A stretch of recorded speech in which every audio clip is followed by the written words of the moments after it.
still on the door of truth.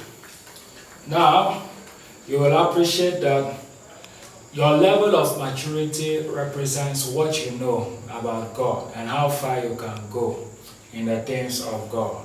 And this was represented by many things, what you can actually take when you enter the various rooms. And I've made mention to you that to accept and obey His will is wisdom. Okay? I've spoken about the fact that the eagles were forerunners. Spiritual maturity is determined by our willingness to sacrifice. And what are we sacrificing? Our own desires, our passion for the interest of the kingdom and for the sake of others. There are many things you will want to achieve in your life. Growing up, there are many things you thought about to do.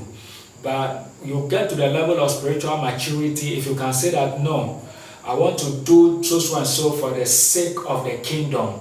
It is no more about what I want, but what Jesus expects of me. And that is the level that God expects all of us to get to. It's a level of self-sacrifice. Now, quickly to the treasures of heaven. There are many beautiful things as you enter heaven.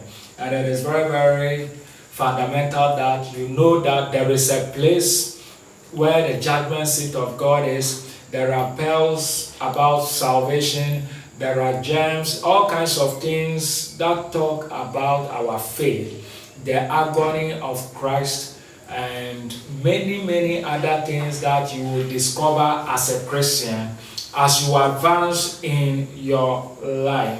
Now, there are some places it is fascinating that the angels couldn't go with Rejoinder, and the reason is very, very simple. The reason is because Rejoinder had to go alone because he wore the cloak. Alright, so he spoke about the terrible door, the inviting doors, and obviously what was behind the terrible door was the judgment seat of Christ Jesus. And you must understand that the judgment seat of Christ produces two effects. The judgment seat of Christ, you see, people know God's kindness. God is love, God is merciful. But don't forget that Jesus will also come back as a judge, to come and judge all of us. So when you are living your life, you have to live in such a way that you are aware that there is a day of accountability.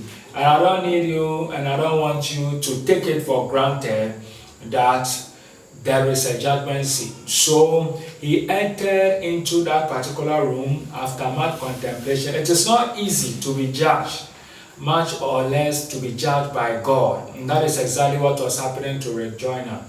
You can imagine, if human beings are judging you, they may be wrong. But if God is judging you, he is never wrong. So now Rejoinder has entered into the kingdom, or into the door of the judgment seat. So right now we are on the part 4, the white throne.